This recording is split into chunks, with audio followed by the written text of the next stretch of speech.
दोस्तों, आज हम बात करेंगे 11 दिसंबर को अन्ना हजारे जी के जंतर मंतर पर हुए सांकेतिक अनशन और विभिन्न राजनीतिक दलों द्वारा इस अनशन में शामिल होकर जन लोकपाल के पक्ष में तरह तरह की बातें करने के बारे में।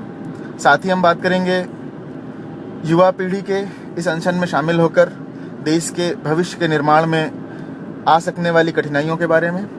हम बात करेंगे लोकपाल के आने के बाद देश की परिस्थितियों के बारे में।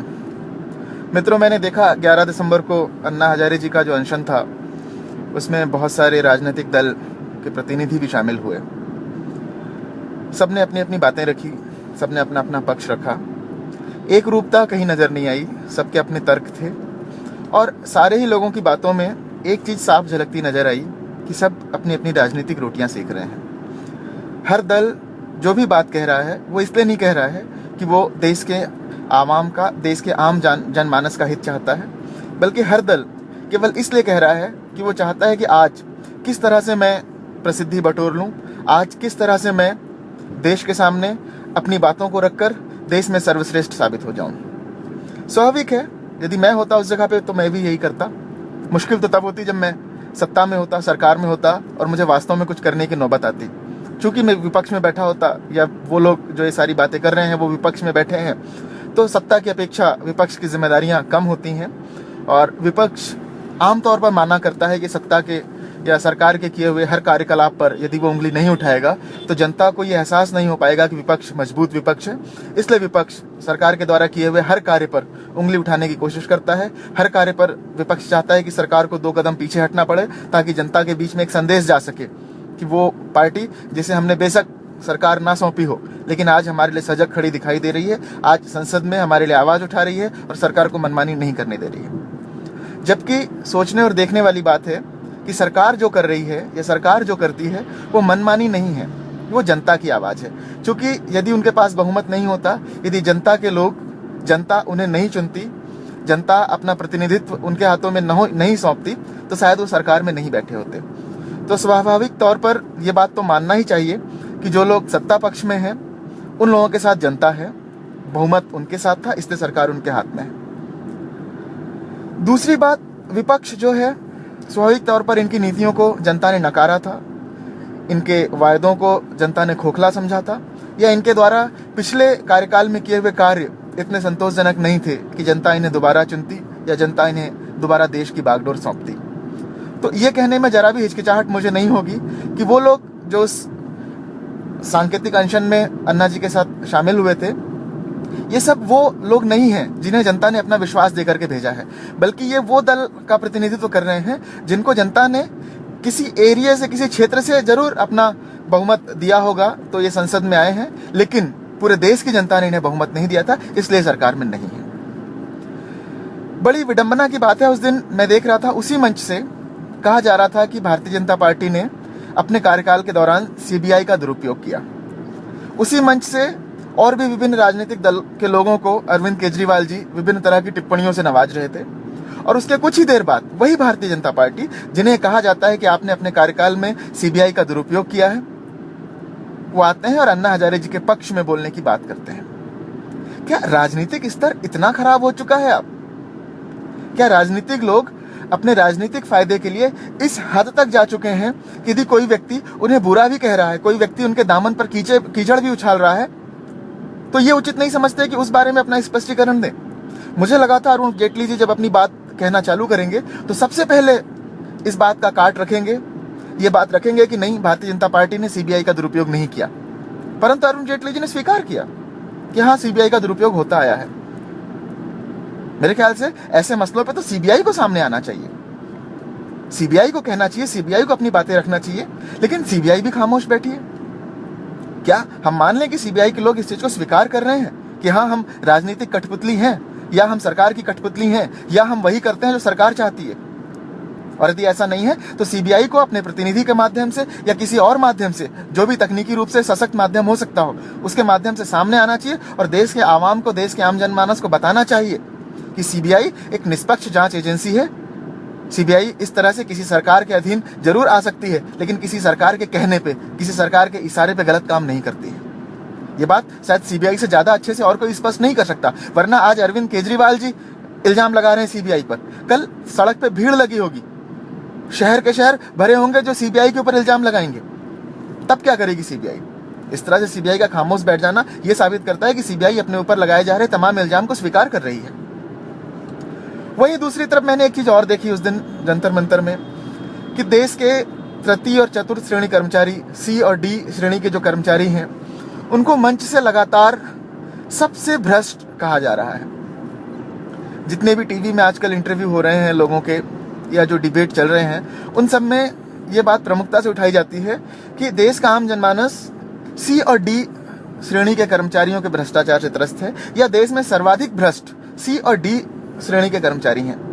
मेरे समझ में नहीं आता इस तरह से एक साथ आप कैसे सी और डी श्रेणी के कर्मचारी जो कि लाखों की तादाद में है, उन सबको कैसे भ्रष्टाचारी की संज्ञा दे सकते हैं। कायदे से सी और डी श्रेणी के कर्मचारियों को एक संगठन तैयार करना चाहिए, अपने विरोध लोगों के सामने जताना चाहिए। ऐसा नहीं है कि सी और डी श्रेणी के कर्मचारी सबसे ज्यादा भ्रष्ट हैं या सी और डी श्रेणी के सारे कर्मचारी भ्रष्ट हैं।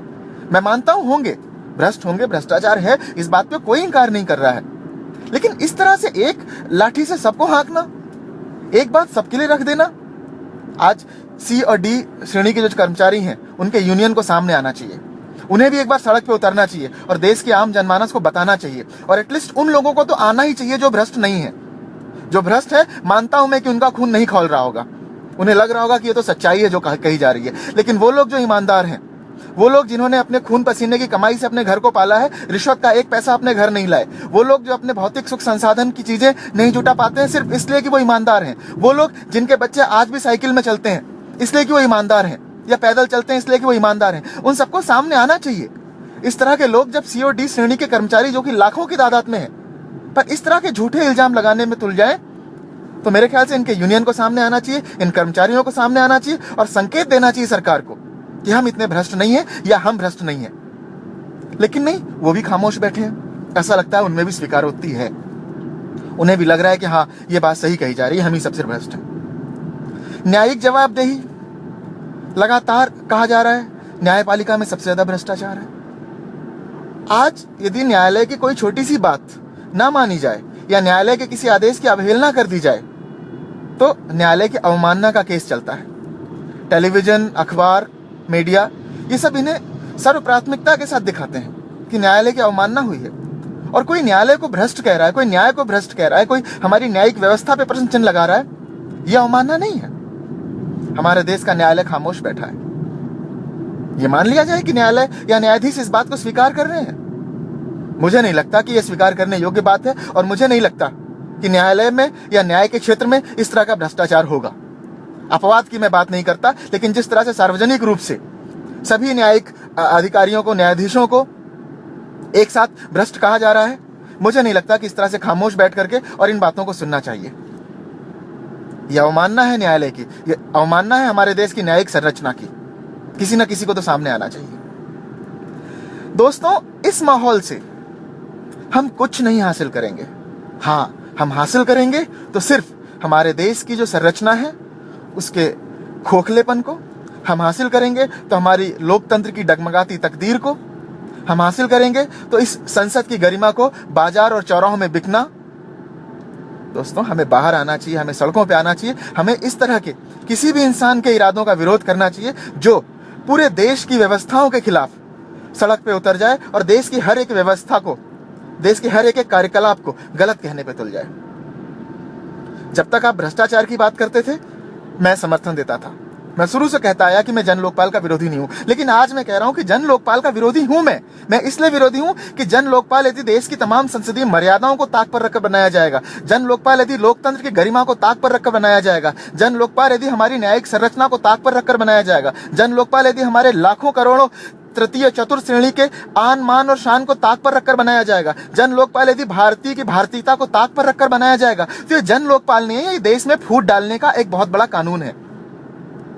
ये देश की परंपराओं पर, ये देश के विश्वास पर, ये देश की मानवता पर, ये देश की आत्मशक्ति पर सबसे बड़ा कुठाराघात होगा। और जिस दिन ये कानून आ जाएगा, उस दिन देश में गृह युद्ध छिड़ेगा।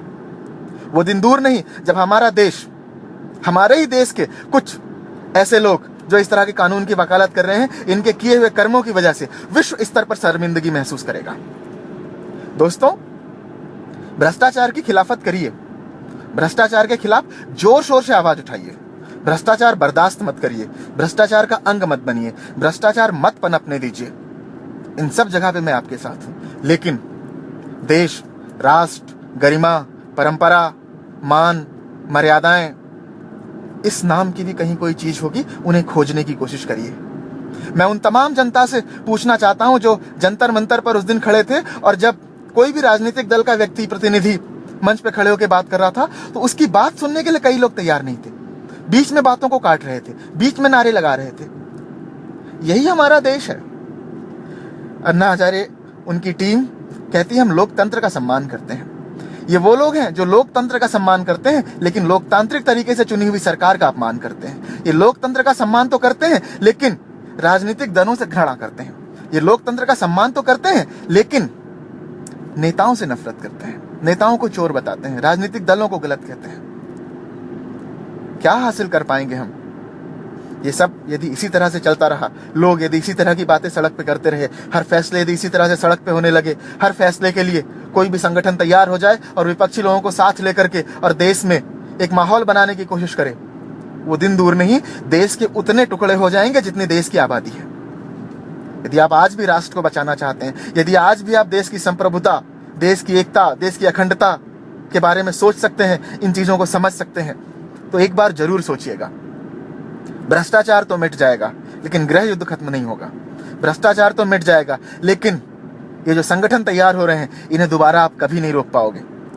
और ऐसे तमाम संगठन जो सर्वशक्तिशाली होते हैं, वो वक्त आते ही अपने उद्देश्यों से भटक जाते हैं, वो वक्त आते ही ऐसी दिशा में चल पड़ते हैं जहां वो अपने निजी स्वार्थ, अपनी ऐसी परंपरा जिसके माध्यम से वो देश में शासन कर सके, को लागू करने की कोशिश करने लगते हैं। कांग्रेस की स्थिति भी आज स्पष्ट नहीं है। समझ में नहीं आता है कांग्रेस क्यों इन लोगों को इतना महत्व दे रही है। कांग्रेस ने क्यों इस तरह के संगठन को, इस तरह के आंदोलन को देश में महत्वपूर्ण बनने दिया। कांग्रेस को याद करना चाहिए, याद रखना चाहिए कि कांग्रेस को जनता ने ये बहुमत दिया है, जनता ने देश का प्रतिनिधित्व दिया है, जनता ने ये सरकार कांग्रेस के हाथ में सौंपी है। जनता उम्मीद करती है कि कांग्रेस दृढ़ता के साथ इस तरह की चीजों का मुकाबला करे।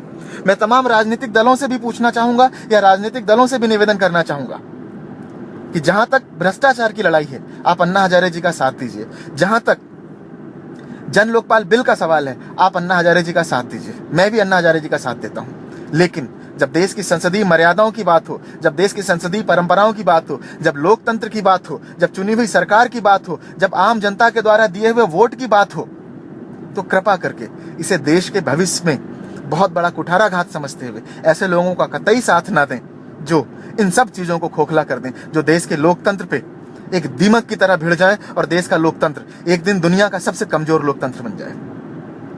मैं एक बार फिर उन तमाम लोगों से भी गुजारिश करूंगा, उस जनता से भी गुजारिश करूंगा जो आज नहीं सोच रही है कि इस आंदोलन का भविष्य क्या होगा, वो एक बार पुनर्विचार करे और उसके बाद अन्ना जी, टीम अन्ना जी से बात करे और बताए कि ये जो लोग हैं जिन्हें हमने चुन के भेजा है, हम उन पे ज्यादा भरोसा करते हैं। और यदि आप सब चाहते हैं कि इस देश के तमाम मूलचूल परिवर्तन आपके हाथ में हो, आप चाहते हैं कि इस देश में हर जंग आप लड़ें, हर सुधार आप करें, हर परिवर्तन आप करें, तो आप जनता के बीच अपने प्रस्ताव को लेकर जाइए, जनता को बताइए कि हम टीम अन्ना है, हम देश में ये परिवर्तन करना चाहते हैं। और यदि जनता अपनी सहमति देती है, जनता अपना मत आपको देती है, जनता आपको चुनती है, तो ये देश आपका है जैसे हमारा है, और आपको हर अधिकार है इस देश में सारे परिवर्तन करने का, सारे संशोधन करने का, और इस देश को सोने की चिड़िया बनाने के लिए हम सब आपके आभारी होंगे। लेकिन जब तक जनता का विश्वास आपके साथ नहीं है, कृपा करके इस देश की करोड़ों जनसंख्या का, इस देश की करोड़ों जनता का